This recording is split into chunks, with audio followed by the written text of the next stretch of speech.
Hello, and welcome to Speaking of Supply Chain, where we explore trends, current events, and innovations impacting the logistics and supply chain industries. I'm your host, Ellen Wood. Joining me today is Pete Grett, founder and CEO of the Blackrock Group, and we are going to be exploring some of the implications and uses of generative AI in the supply chain realm. Welcome, Pete. Thanks for having me. Of course. So this is a very interesting topic for me as a marketing person, and I'm sure it has implications in supply chain that we're going to learn a little bit more about here in our conversation. But first, I'd like to get to know you a little bit more. So our icebreaker today is, what is your favorite way to get in some exercise? Do you travel for your position at work?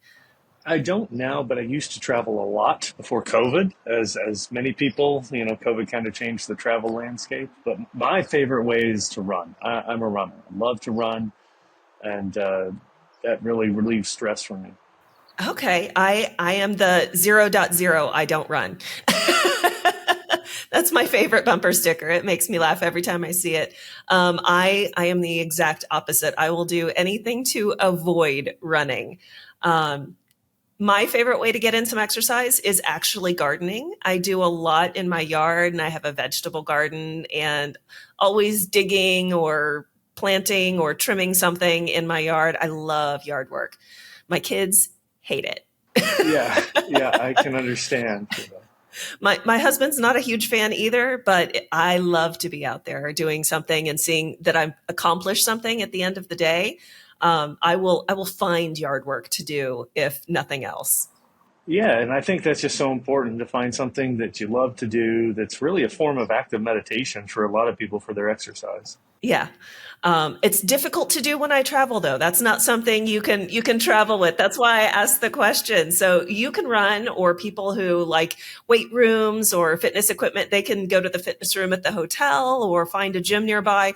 Gardening, difficult to do when you're remote. A little bit. It raises weird questions when you start going and weeding someone else's yard. Yeah, for sure.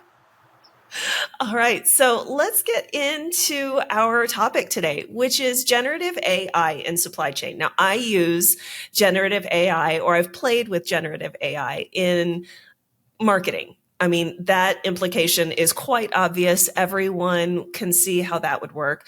What are some of the tools that you have tried for AI? Yeah, so my primary tool is really just OpenAI with ChatGPT. It was first to market. It's a market leader.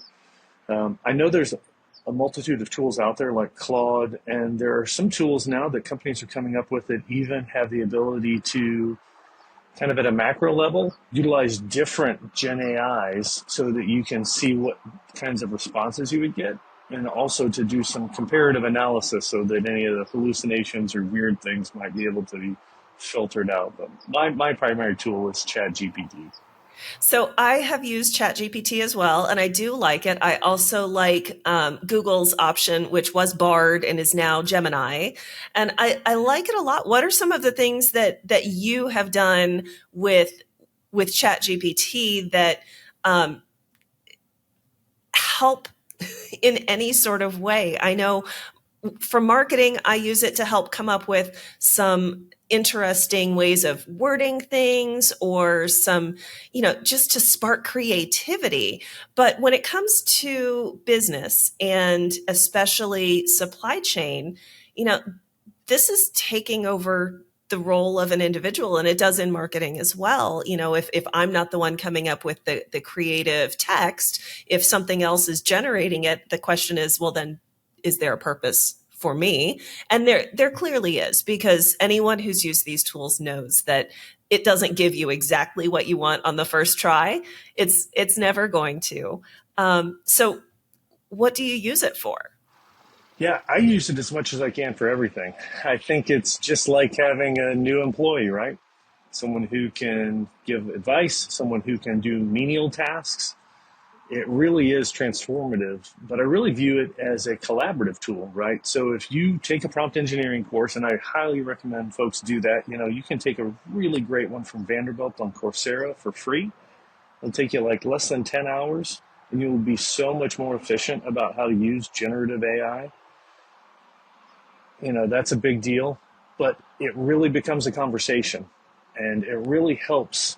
My focus with a lot of the work we do with Gen AI is to not try and boil the ocean and replace all the humans with robots because, that's just probably not going to happen. And it's definitely not going to happen anytime soon. It's a new technology and it has to mature and it's going to take lots of iterations. So start small.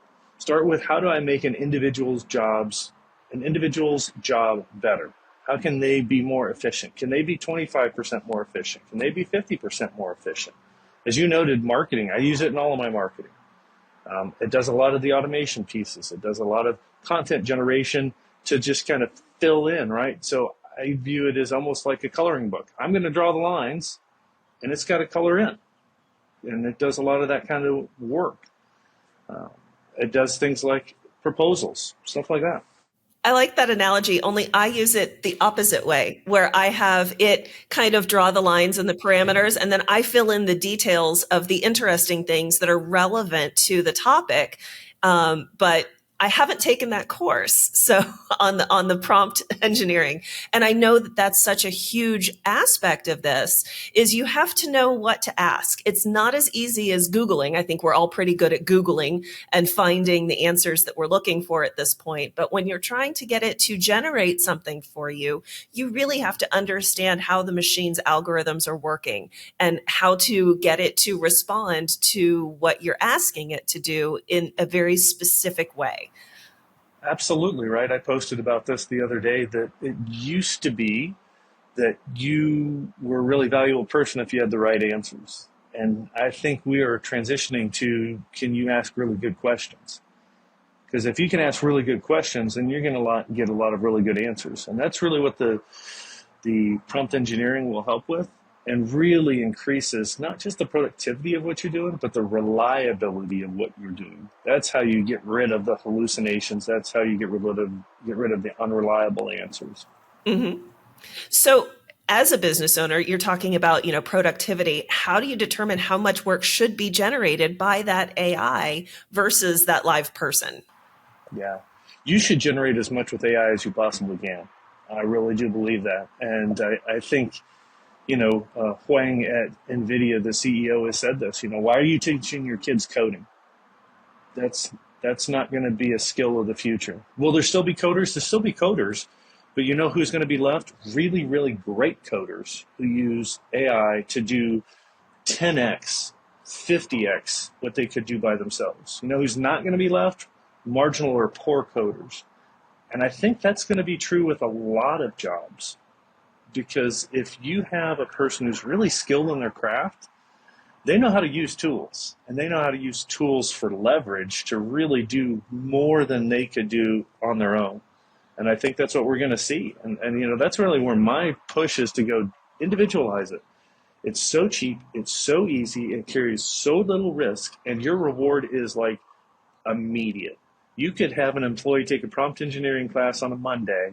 And by the end of the week, they could literally be 50% more productive than what they were. And, why go through a large scale transformation project and try and remap your supply chain and have it make decisions? No, just make everybody's job better. And, if an organization had 50% of employees get 50% more productive in the span of a month or two, that's really transformational in and of itself. That's true. So we're talking mainly about chat functions and text, but generative AI also includes graphic and image. And I know how that works for marketing. Obviously we can create much more interesting graphical displays, whether it's for trade shows or, a picture that we're putting into a brochure or on our website. But there are implications for this in production, in distribution, right sizing cartons or boxes and having this program tell you more about what it is that you're looking at and not just verbalizing. So what things have you seen in your experience using the imagery capabilities of some of these generative AI?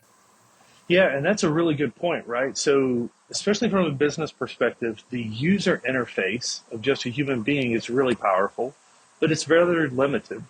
What you can do with the API when you actually send it files is much more expansive. So you not only have the capability to generate images, but you can generate speech. You can do visual recognition. So you can send it an image and have it do things with the image, right? And I think a lot of that requires even more specificity in your design, though. You have to be really good. For anybody who's played with any of the image generation, you know if you give it a vague prompt, you might get some silliness. And for instance, I know that it does not particularly care to do text in an image very well. We do not have much luck with that currently. But it takes a lot of thought, right? And that takes a little bit more work. And it takes a little bit more planning on how you're going to do things. This is one of the things in supply chain that we tell our customers all the time. Have a good, well-defined process and well-trained people before you try and use an accelerator like technology. Because if you don't have those things and you put the accelerator on, you're going to go the wrong direction faster. Yes. And that's just not good. Or you're going to fail faster. You are, and you're going to get, and this is, I think, where we see some of the hype about, well, it's hallucinating, it's giving me weird answers and historically inaccurate things. I was like, well, did you have a good process? Did you train your people well? Did you use the tool like it was supposed to be used? Right. Was the foundation there? Yeah, I'm not sure about all of those. Okay. So what are some certain specific functions that you feel this has the quickest way to get into supply chain? So we've talked about just reducing, the effort from the employees, and that can be a two-sided coin. We can look at that as either they can do twice as much work in the same amount of time, or we can get to that point where, maybe we can get by with a 4-day work week or something like that, where we're able to spend more time in our lives rather than in our jobs. That could go two different ways. But what are some functions that in supply chain we can use this for and see those quick wins? Yeah, so I think a lot of that for me is you can start with some of your kind of back office operations stuff. So in every company, there are so many things that you have to do that don't necessarily add a whole lot of value, right? You still got to fill out your expense reports. You still got to do your timesheets. You still got to do your approvals. There's this whole host of things that, boy, if you had a really good admin, you would just give it to them. And, that's a really easy, quick win because those things are really like known in tasks and steps and are really low risk if something goes wrong. And I just start with those quick wins, easy ways to buy some time back. And then even a lot of these things, like I don't do slide decks myself anymore. I give the prompts and I work interactively. And I said, okay, let's work on the next slide. Let's go through this. Do you need to do SWOT analysis?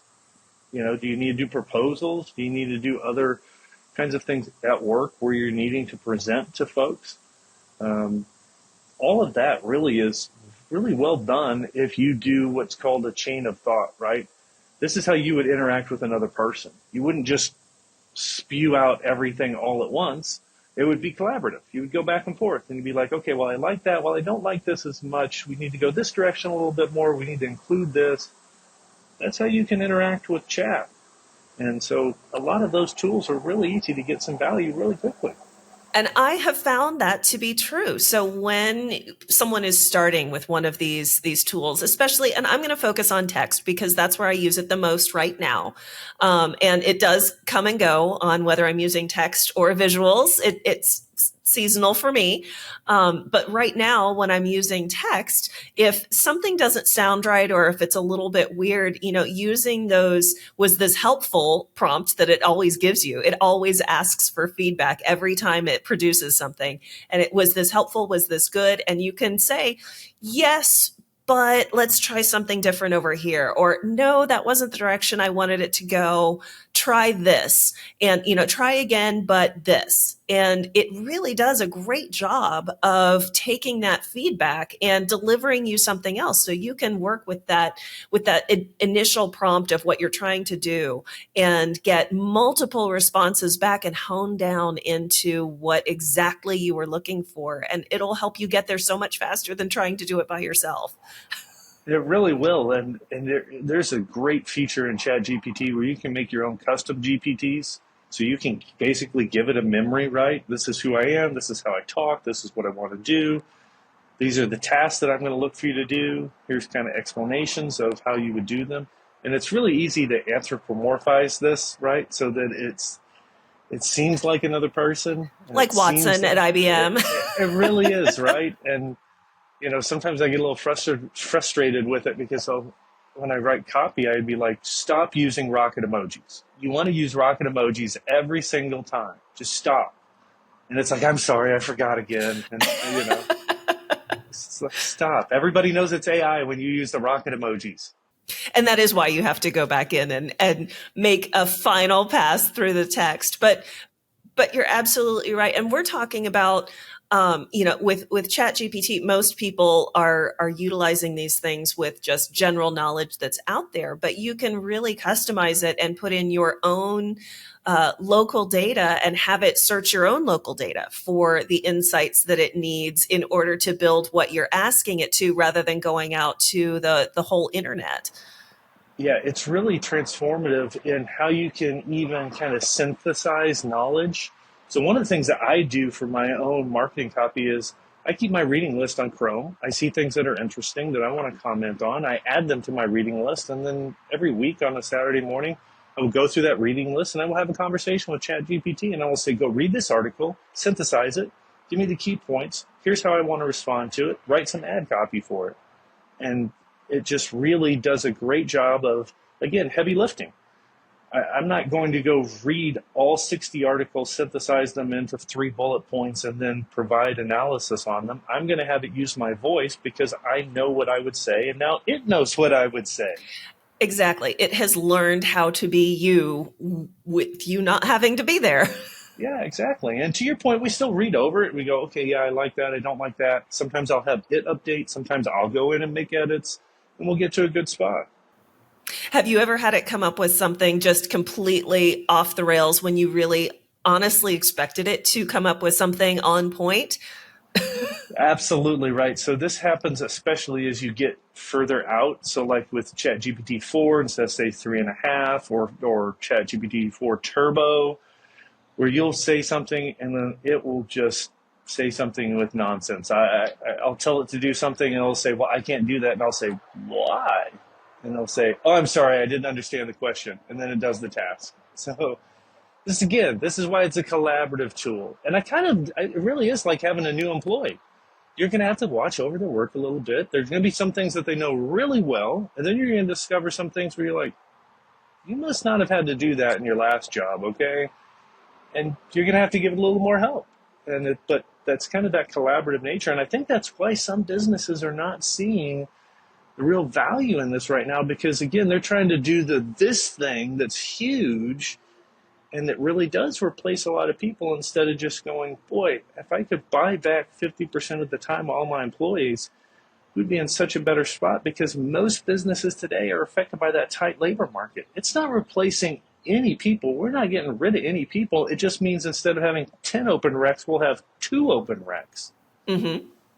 Well, and I was reading a little bit more about some ways that this can really drive value in supply chain specifically. Things like, AI is never going to take over driving a truck cross country. It's never going to do that. I know there are, driverless features on cars, but that's never going to happen in the supply chain. Transportation is going to require live people, period. However, when it comes to the routing for these transportation routes, which is going to make the most sense, which is going to be the most cost effective, which is going to be the fastest. I mean, each of those are different factors and can be completely different reasons to choose that particular route. And you need the human there to make the determination, which is the most important right now. Is it more important to get it there fast? Is it more important to get it there in the most efficient travel route? Or, do we have to go around road construction or, something else roadblocks in the way? Or is it most important to do this cost effectively? And the human has to make that decision, but the GPT can help you figure out what those options are to begin with. Absolutely, right. And this is a conversation we have with so many of our customers. We were at Modex a few weeks ago seeing all of the great technology and supply chain, and everybody wants a robot. They don't know what they're going to use it for. They don't know where it's going to go, but they know they need to buy a robot because everybody else is buying a robot. And I tell them, why are you buying a robot? You know what operational executional improvement does is like X. Decision improvement is like 10X. Make better decisions. Once you make all of the best decisions, then worry about how you can execute better. And your transportation analogy is spot on. That's great. You picked a carrier that's got 98% reliability instead of 96% reliability, but you plan terrible routes. That's not going to matter. Your executional excellence is just for naught because you turned the fine-tune dial instead of grabbing the big dial and trying to get closer to where your target is. And understanding all the options that are available, because I think that's one way that this can really, to your point, drive the efficiency is if you tell your transportation director, find all of the variables here. Is it cost? Is it time? Is it, gasoline or man hours? What is the most important thing, and find all the options for it. That person's going to be able to do all that. They're going to be able to do the research, but it'll take them a full day to give you all 10 options that you have versus putting this into a GPT and it's able to deliver all of those options much faster. And then that transportation person doesn't have all of their time spent doing administrative work or research. They can spend their time making the decisions and executing on them. It is, and it really is like if you could afford all of the purpose-built software that would do each of those things. So I was talking with a customer in the last few weeks about doing some work and seeing where it could provide some recommendations in the software, right? And he said, well, maybe we can look at how these variables play together. And I was like, well, why don't you just have it do the modeling for the whole thing, right? You take the variables, you run out all of the possible outcomes, and you put probabilities to it. This is just probability math, and say, okay, well, here's the 3 recommendations based on probabilities, because it can do that. And I don't have to have an advanced math degree or special software for probabilities. I can just give it the right prompt and give it the information from a file, and it can do that like it was purpose built to do that. And that's where I think so much of this power comes in. It's like a Swiss Army knife that really could do all of those things well, right? You remember the Swiss Army knife was like marginal at everything. It was like not great at anything, but mediocre at a lot of things. Well, imagine if it was a Swiss Army knife and it was great at everything. It was a great corkscrew. It was a great knife. That's what you have. And to be fair, these open source or widely available GPT generators, they're fantastic, but they're not perfect. They're not going to be able to come and deal with every company's data or their solves that they're trying to find answers to. So that's where a lot of these very specialized algorithms come into play in developing a tool that will analyze large data lakes and find the answers that they're trying to pull out of that data of, whether it's pick times in a distribution center, or we already talked about transportation or production, efficiency, all of those things. It can analyze all the data and give you different options for, how you could optimize this or how you could, make this a little bit better. But ultimately, these tools are available, maybe not always out on Google or ChatGPT, but companies don't have to shy away from computer learning and that ability to take control of their business from the inside. They don't always have to, go out and find new people or find talent. They can use the talent they already have and just make that job that much easier for those individuals. Absolutely. And I'm super excited about where we go beyond Gen AI. So I think of stacking these kind of transformative technologies. Machine learning in and of itself has tremendous opportunities, but a lot of time what happens is we don't have the right kind of input that would make that really reliable. But what if we stacked Gen AI on the front of machine learning to help us kind of transform some of that data, understand those processes, make the changes we would need to so that the ML would be really meaningful and useful. And then I think all of that really needs to run on a computational stack that is much more sustainable than what we have today. We don't have the resources to sustain the growth in Gen AI. And so we need quantum computers. And I know IBM has recently gotten to 1,000 qubits, and at some point that's going to really unlock.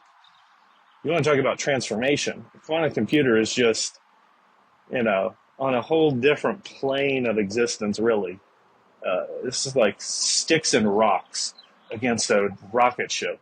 I love that you bring this up. I'm going to have to use this in my own promotion of this episode when we start talking about it, because just for another episode, I used a book that was given to my youngest son, and it was blockchain for babies. And I also have quantum computing for babies. And it makes it so easy to understand, why this is important. It's certainly not a reference book that any adult would use. But when you're hearing these terms and thinking, oh gosh, that's way beyond my understanding. I'm just a supply chain person, or I'm just a marketing person, or I'm just an engineer that deals with industrial engineering. I'm not a computer science person. But all of these things are so approachable with the technology that we have today that the marketing person can understand the quantum computing that is going on in these industries and in these business applications. And I think it's so much fun. It's a great time to be in business, in all of these technologies, and seeing all of them come together and shape the world that we've got into something really amazing. It's a great time to. It's so trite to say it's a great time to be alive, but it is. It's exciting. This makes work exciting for me. Well, and what we really try and do, and this is, I think, the real secret to generative AI, is do only what only you can do. Do meaningful work, right? And this is what excites me, because this is what unlocks this for folks, that this should be able to take the drudgery out of any job, right? You will do meaningful work because that's what you were designed and created for, is to be a meaningful, productive person. You're not a drone. Be the special you. Bring the values and the abilities that only you can bring. And that's what's going to be so incredible to see, because I think, we talk about 4-day work weeks because people don't want to be at work for 5 days. But what if you did meaningful, exciting work and you were excited to get up every day and go do your job? That is a different story, and that is kind of a different existence for most people. Forget about productivity. Forget about what it means for the economy. What does it mean for your life if you enjoy your job every day? And I think that's just so exciting to see. Or to have the option that even if you enjoy your job, as much as, we're hoping that every individual gets the opportunity to do because it's meaningful. Even if you do, if you have a life where you want to have a 4-day work week, you can make that possible for yourself and still enjoy the work that you're doing.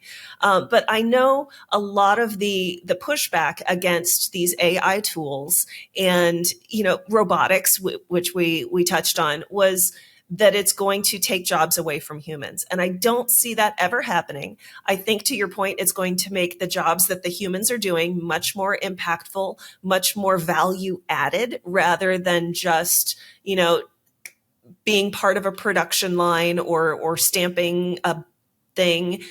They're not going to be drones. They're going to be value added to the equation. And I think you said it best. It's just going to make everything more meaningful and allow people to have that more meaningful work experience. Absolutely. And I saw this posted the other day and it made absolute sense is that at no time have any of these technological improvements ever reduced the jobs in the market because new work is created, new jobs are created, new openings are created, and that's what's going to happen here. Plus the fact we have a tight labor market. We just need to fill all the jobs that we have. Exactly. And if we can, to your earlier point, if we can have this take over some of the administrative, some of these drudgery, easy tasks that just take up time in our day, then we have more time for the actual value add things. 100%. There's a reason we have Roombas. And I have a Roomba. that's why, right? Because why would you spend time vacuuming? Why? What value add is that for you? What special skill or talent does that employ of yours? None. So. But to your point, even with a Roomba, the Roomba does not clean. It takes up a lot of the work out of the equation, but you still have to go back in there and get the corners because it's round and rooms are square. Yeah. You have to get under things. It doesn't dust. There's not a dusting Roomba. So there's still need for a human to be in that equation, but let the robot do its job. Let the computer do its job and make my job easier. 100%. And this is just really a very visible way to see that. GenAI is going to do a lot of great things. It won't do everything. It won't do all the good things that the proponents say, and it won't do all the bad things that the opponents say. It's going to be somewhere in the middle, just like most things. All right. So tell me about a time when it absolutely failed for you. For me, it's most of the image generation. So I'm trying to do some content generation. I'll present an image that's related to this, and it will try and put words in there, or it tries to do a setting, and I'm like, no, that's just not it. You need to try again. And here's where you misspelled supply chain. Okay, we can't have that. And then, after 2 or 3 times, if I can't get my prompt just right, I'll be like, just take the words out. Just no text. We'll try again later. No text. We'll just do something different. All right. How about a time it was right on the money the first time you tried? I am really surprised about its ability to do deep analysis and thinking with things like business proposals. When you say, hey, I want the steps to write a book. I need to write a business proposal for a book. And I want you to give me all the things I need to fill in, ask me questions one at a time until you have enough information, and then generate the proposal. And it asks just real prescient questions that are spot on, and I answer them all, and it comes up with, boom, here you go. Here's the full proposal that meets all of the requirements that you had. It contains all of your information and requires no tweaks. It's just perfect. And that's just some deep thinking that you think, okay, wow, I could have done that, but that would have taken me a couple of days. And it did it in 15-minute conversation. Exactly. So how long have you been using these generative AI tools that you got to that point where you can either ask it and it's on the money, or how many failures have you had throughout your process of trying to utilize this specifically for business? I know when I started, I was using it just for fun, just to practice with it before I put it into a business application. But how long have you been tweaking and playing with it? Yeah, so we've been doing this for probably about 2 months. That's not long at all. This is a great example of this, right? So I started with kind of like that, doing it personally for a few weeks, and then the light bulb went off, and I thought, oh, this is it, right? This is it. So I took all of our marketing, I took all of our business, and turned it towards GenAI. If you look at my profile on LinkedIn, it says GenAI evangelist. All of our outreaches on GenAI, all of the podcasts we do are on GenAI, all of the new customers we're trying to get are on GenAI.